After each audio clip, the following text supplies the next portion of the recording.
It's an extraordinary honor to be able to speak, to have this conversation about Frantz Fanon, who is someone who's obsessed me for the last 25 years. And it was out of that obsession that I wrote this biography.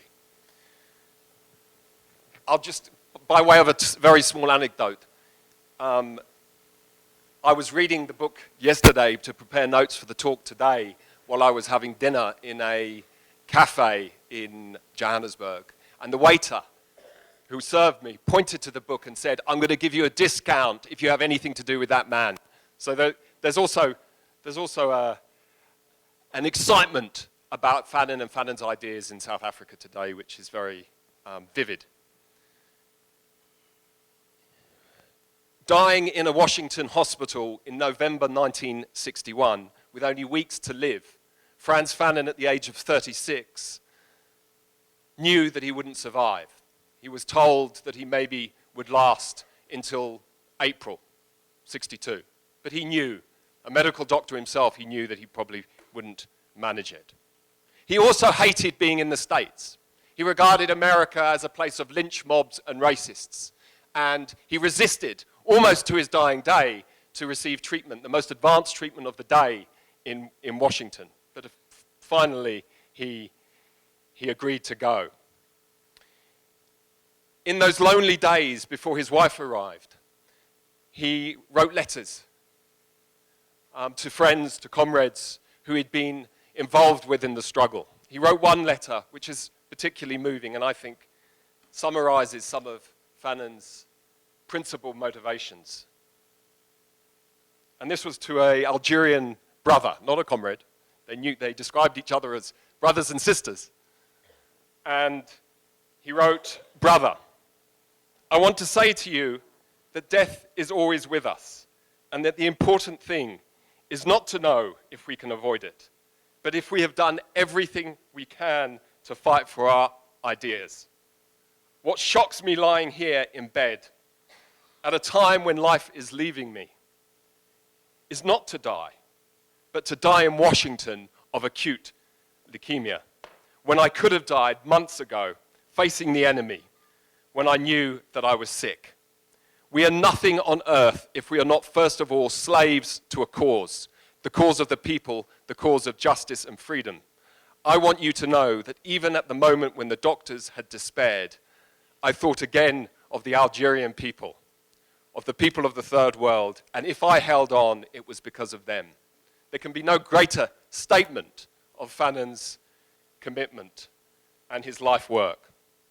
In a remarkably short time and in a remarkably short life, Fanon had gone from being a militant student born on the Martinican Caribbean island in 1925 to a jobbing doctor and psychiatrist, committed to, when he moved to Algeria, to the FLN and to the liberation of Algeria from the French. He was active in their fight from about 1955, so 2 years after he arrived. His dying rage was not that he hadn't managed to complete another book, and there was another book after The Wretched of the Earth, which he was hoping to finish. And arguably, The Wretched of the Earth, which had just been completed and just published when Fanon was in Washington, could make a fairly good case for being the most important book of the second half of the 20th century, perhaps longer than that. So his dying thought was not that he could have spent more time writing, more time with family and friends, but that he hadn't taken up arms against the French when there might have been an opportunity to do so, and died in that fight. What I want to do now, quite briefly, is to give a sketch of Fanon in his context. So where he was born, the soil in which he grew up from, the racism that he encountered and how he responded to that. This essentially was what I've sought to do in the biography. As I've said, he was born in 1925 in Martinique to a relatively middle-class family. And he was a precocious and bright child who got caught up in the events of the Second World War.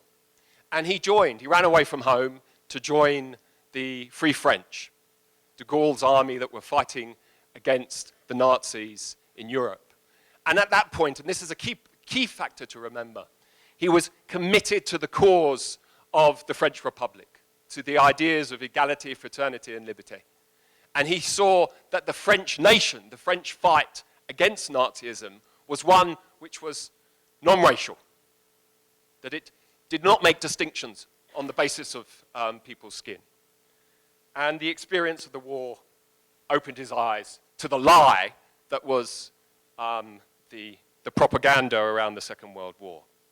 If I thought that it was a war that I could fight in which was just, I have been hideously deceived, he says in a letter that he writes back to his mother. After the war, he goes to Lyon in France to study medicine, and he becomes active. I mean, there was a rage, of course, in Fanon from the experiences of the Second World War, the appalling racial segregation. The white troops, the white French troops at the top, allowed to liberate France in 1944. The Caribbean French black troops below, and then the French West Africans, the lowest of the low, below them. Incredibly segregated world, an incredibly segregated war. Fanon emerges from the experience of that war with this unstoppable rage. He becomes active on the periphery of the Communist Party in Lyon, and he also pursues his fascination with some of the greatest, principally French thinkers of that time. Maurice Merleau-Ponty, the writer and revolutionary Jean-Paul Sartre. And there's a lot that can be said about Fanon's relationship with Sartre. Sartre, is not this obscure French philosopher. He was an extraordinarily active and principled revolutionary. And the most important intellectual relationship that Fanon had through his life, from the age of 23, 24, to when he died, was with Sartre. He also experiences the appalling hypocrisy and racism of French society, and he wants to write about this. He wants to write about it from the point of view of the rage that he feels very deeply in his skin. Out of this experience, 8 years of work, he says, in 1952 he publishes Black Skin, White Masks, and it's an extraordinarily sophisticated, personal, idiosyncratic book. Essentially, it's an appeal for recognition. He says that all of us, black and white, are made through a process of mutual recognition. The only way that we can become truly human is through recognizing the humanity in each other. For Fanon, racism was a process of, an overdetermined process of non-recognition. The humanity of the black person is denied consistently in all sorts of organized ways. A black person becomes, as Fanon writes, a list of stereotypes. He becomes stupid, mute, brutish, sexually uncontrollable. And actually, this is an important point. Fanon gives some time to this. During the war, one of the things that horrified Fanon most immediately in Morocco, where he was first based, was the mobile field brothels that existed to service black West African and black Caribbean troops, because apparently they had insatiable sexual appetites that had to be satisfied, unlike their more civilized white brothers. So Fanon sees through this experience, this overdetermination, how that humanity has been, through the lack of recognition, has been dragged out of huge numbers of people. But this is the key element, really, to what Fanon's arguing in Black Skin, White Masks, is that the white racist is also, in this relationship of non-recognition, not fully human. That it's a process of mutual recognition. That's the only way that we derive our humanity. And in fact, a good way to understand the work of Fanon is to see his project from Black Skin, White Masks until he died as a project of rehumanizing humanity. This is a key element of Fanon's work. So for Fanon, this situation is only broken. Recognition is only grasped through a process of struggle and violence. The dehumanized black person, the colonized, the colonial subject that appears in black skin, white masks, has to insist, has to grab, has to seize that recognition. It's because the seizure is part of the process of gaining your humanity, stepping out of servitude, stepping out of your subject position. He uses the ideas of the master-slave dynamic, how it's taken from Hegel, how the slave, in order to break the dynamic of the relationship with the master, must violently take his freedom. But that will only take place if there is a willingness to sacrifice and to be killed. So for Fanon, this idea of struggle, absolutely key in the struggle against racism in black skin, white masks, is one that becomes more worked out in his later work, as we're going to see, this project of rehumanization. But the central thing for Fanon was that this was a universal project. There could be no non-racial, anti-racist world which had not also been transformed systematically and globally. So it was a project, a universal project of transformation and liberation. And you can see how those ideas developed in his earliest writing. Now, it's not simply black people.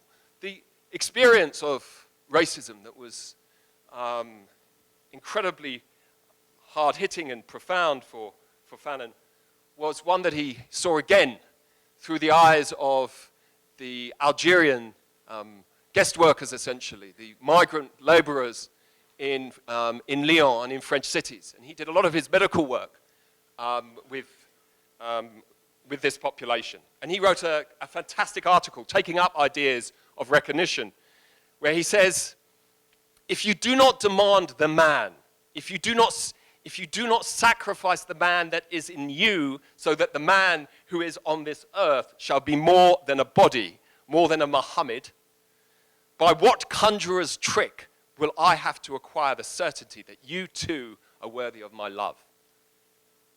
So an idea which sat at the heart of Fanon's work.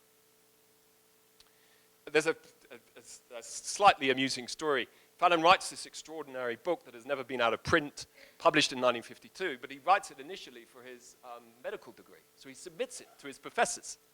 You can imagine, you know, these staid, probably reasonably racist professors at Lyon receiving this extraordinary diatribe, this great account of the lived experience of a black man, and they can't make heads or tails of it, over it. And they ask him to resubmit, and he submits a more classic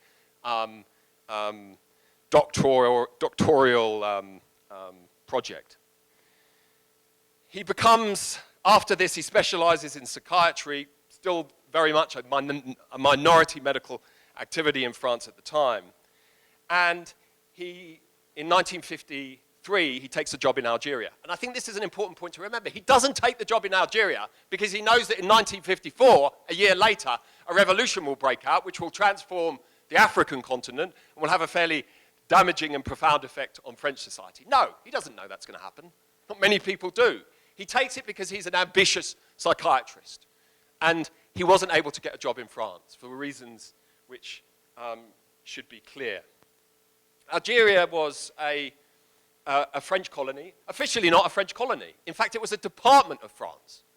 You know, it was literally an extension of the French mainland across the Mediterranean. They didn't regard it as a separate territory. Huge white French population, occupied, invaded in 1830 by the French. Systematic process over about 40 years of underdevelopment. A developed and literate society that is dragged back through the process of colonization. And so this is the Algeria that Fanon arrives to.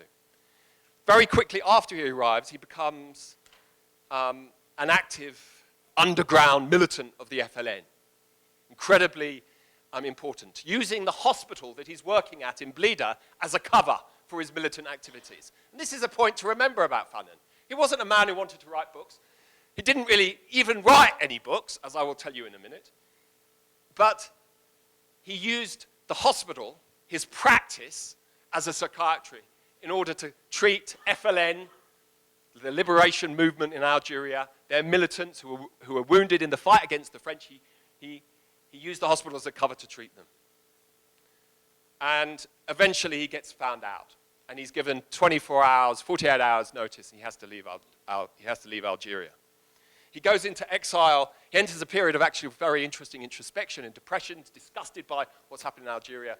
He moves quickly to Tunisia, the neighboring state that has been independent, that was made independent the year before from the French, and where the FLN are now active in exile.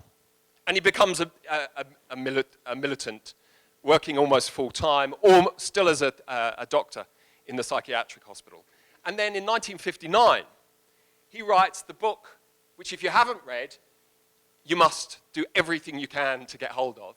I think Fanon's most extraordinary book, the year 5 of the Algerian Revolution, as it was known in French, Dying Colonialism. It is an extraordinary account of the inspiring struggle that was taking place in Algeria after 1954. And what interested Fanon in this book, and it was a book that was written for an international audience, and particularly for the French left, because he wanted the support of the French left to show solidarity to the struggle of Algerians. And he understood that it was important also for the French to do that, because in showing solidarity, they would be recognizing the humanity of Algerians. So they would be delivering themselves and also delivering vital solidarity. And in this book, he doesn't write about demonstrations and strikes, and he could have written a very good book about demonstrations and strikes taking place during this moment of urban struggle in the capital city and other large urban centers in Algeria. But he talks about how this revolution, which has spread out, so it's no longer just the act of a few men who'd launched the insurrection in 1954, but it's the activity of ordinary men and women who are fighting in a multiple numbers of ways in Algerian society, and how in their involvement in the struggle, their communities, their relationships, the relationships between men and women become transformed. So we cease to be exactly who we were. The revolution, in an incredible, he used incredible language. The revolution re-cerebralizes those who fight in it. So in other words, it reshapes the brain. We become different, stronger people.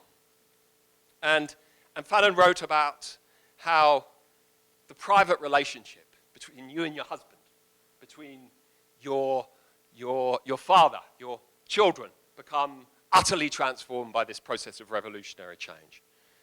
And he describes the couple. And he says the couple is no longer shut in upon itself.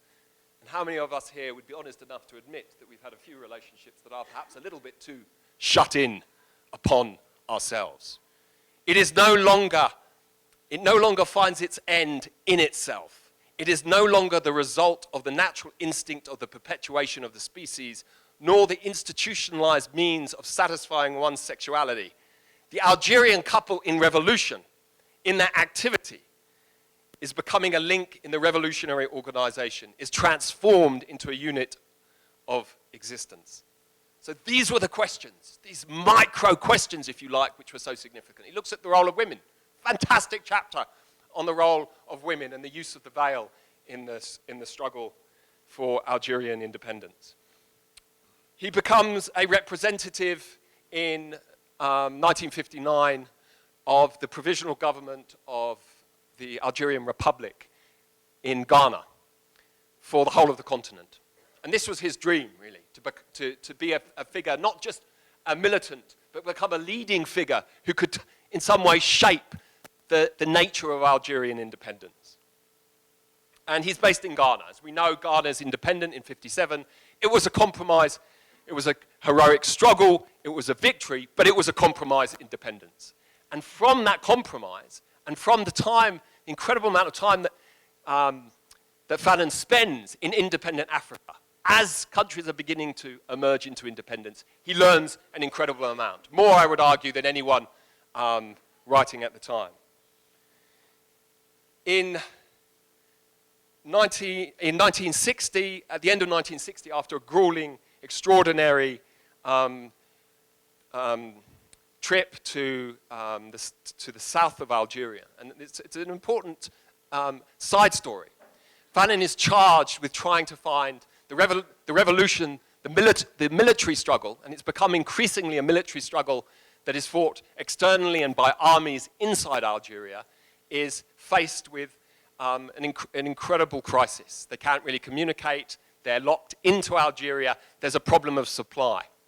So Fanon, with a number of other brothers from the FLN, try to find, through Guinea in West Africa, just independent with Sékou Touré as the leaders refused de Gaulle's compromise, through Mali, which has also just become independent, to find a way of accessing the Wahalas, those rebel armies in the south that are fighting the French, and supplying them with arms and armaments. And Fanon takes this mission, a dangerous mission, on behalf of the FLN.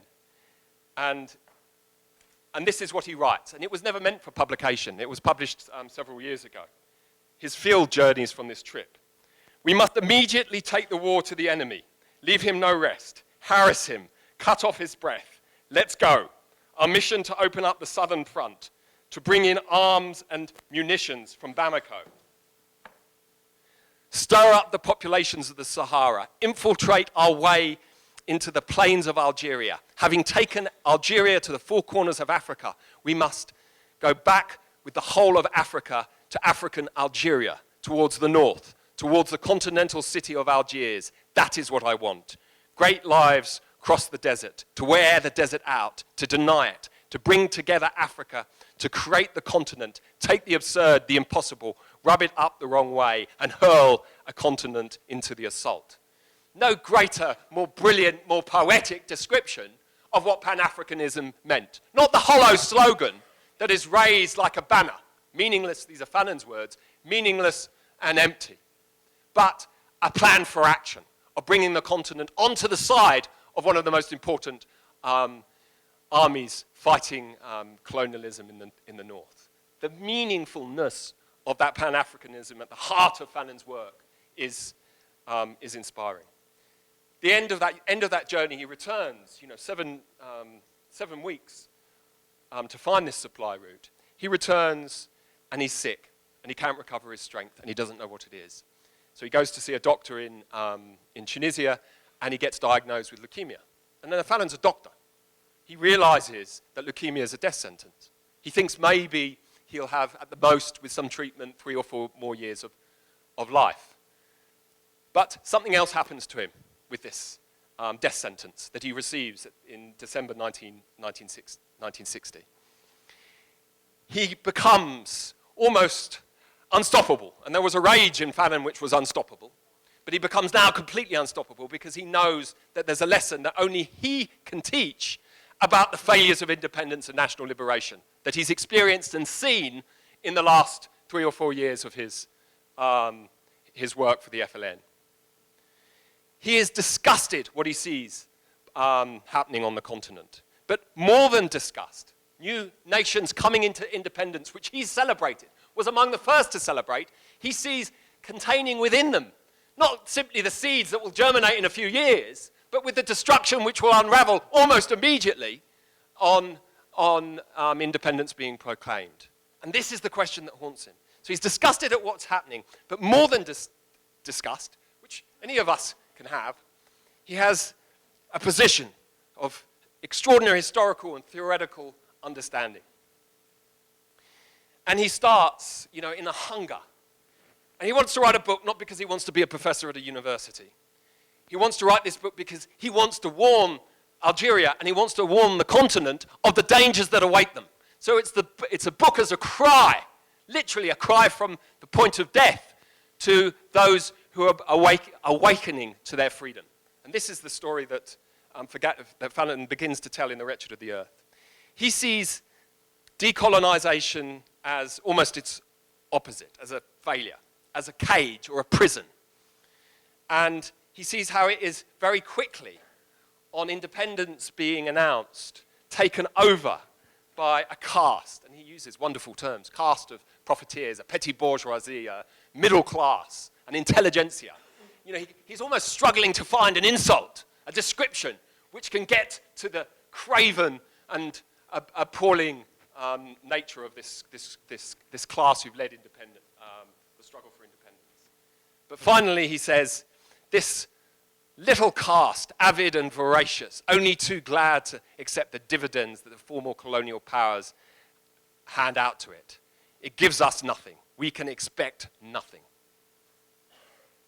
So he describes the role that the nationalist elite, leading the struggle for independence, sometimes heroically, sometimes with the most appalling compromises, plays in the settlement and after the settlement, and how that curtails, strangles the breath, not only out of that new nation, but of those fighters and those who struggled and were determined to end colonialism. But more than that, Fanon's done the most extraordinary period of field work. He has traveled across Africa as it's emerging into independence in the last 18 months of his life, to the Congo. Like no one else, actually. He saw in the Congo, of course, the murder of Patrice Lumumba. This is the key thing. He saw the murder of Patrice Lumumba, and he saw the complicity of the Belgians. We know the Belgians killed Patrice Lumumba, but what Fanon says is he was also killed by that caste of profiteers who led the struggle for independence. The key element, that they have an interest in maintaining that relationship with the old colonial power and will choke the freedom, the hope of independence out of the country. In Senegal, with Léopold Senghor, who he's spent many years reading Senghor's poetry and work. When Senghor becomes president, he immediately votes on orders of the French for special measures to suppress the revolt in Algeria. He's disgusted. Fanon is correctly disgusted. In Ghana, he sees compromises. He's a fan of Nkrumah. He looks up to Nkrumah in some ways, but he's also aware of the terrible compromises that are beginning to take place. And from this experience, he draws some very important conclusions. And he draws conclusions about the nature of national liberation and independence, and the prison, the cage that it becomes. The question for us is, how is he able to make this? And there's a sense when you read The Wretched of the Earth of not believing that it was written 50 years ago, 55 years ago. It has a sense of urgency, which is perhaps even stronger now than it was in 1961 when it was published. One of the ways that Fanon's able to make these great leaps, this analysis, is because he was a figure to some extent, as Paul Gilroy has written, of the Black Atlantic. Born in the Caribbean, able to extrapolate from the experiences of an earlier period of independence and colonialism in the Caribbean, but in Latin America and South America. He was able to see the failures of an earlier set of dreams of national liberation.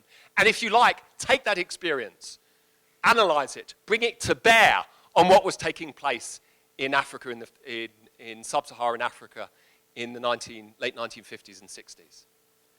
And he doesn't lose an opportunity to bash the African bourgeoisie, these caste of profiteers. And he writes, the African bourgeoisie have learnt nothing from books. If they had only looked closer at Latin American countries, they doubtless would have recognized the dangers which threaten them.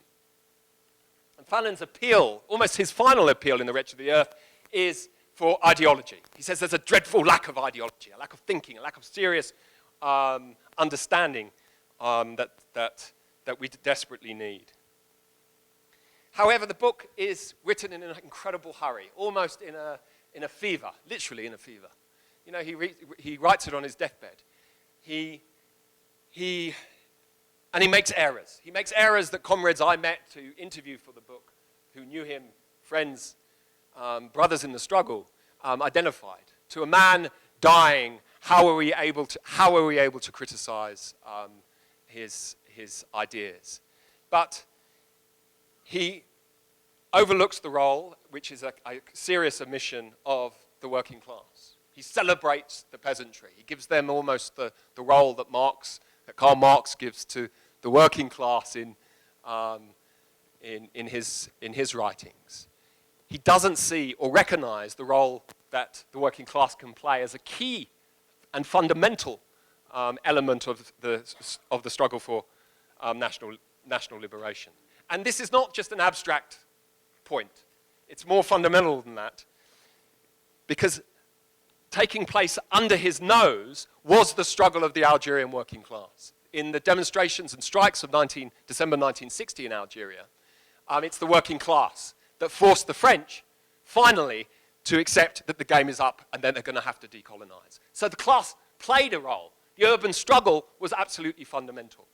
But Fanon, to some extent, has moved, with the move of the FLN, away from the Battle of Algiers that we saw playing in 1956-57 when it was defeated by the French, to the urban areas, to the external forces, to the armed struggle. So he moves with that shift. And in moving with that shift, he makes a number of areas. Now I know I've got to finish, so my last two thoughts are this. Fanon was critical of utopian notions of some sort of spontaneous revolution across the continent. And he engaged with Trotskyists and with Marxists on these questions. But he realized that national liberation would need to be transcended almost before it was consummated and become Pan-African and, crucially, universal. It had to, in his irresistible language, it had to fold over into a social and political liberation. And ultimately, it's not repeated very often today, but it's very important, that it needs to spread to Europe and to North America. And these are the terms that he uses. Anything less than that for Fanon would turn liberation into a cage or a prison. But more important, back to his earlier philosophical thoughts, both national self-sufficiency would not suffice and was impossible at an economic and political level, but also the recognition, the vital recognition that was important would be necessary for any hope of there being universal liberation. And liberation could only be universal for Fanon. But this would only happen when the European working class, as he says, gave up their game of sleeping beauty and took to the streets in support and solidarity of the Algerians and those fighting in the Third World, but also to change their government. When Fanon approached his death, he was furious. He was angry. His wife was with him. A book which was an extraordinary triumph had just been published. But he fought and raged. And I've heard the most harrowing accounts of the last days of his life.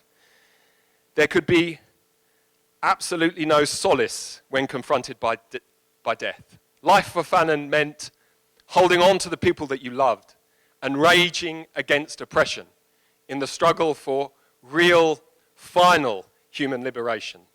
Fanon died on the 6th of December. He was a bristling and ferocious revolutionary in constant movement. Thank you.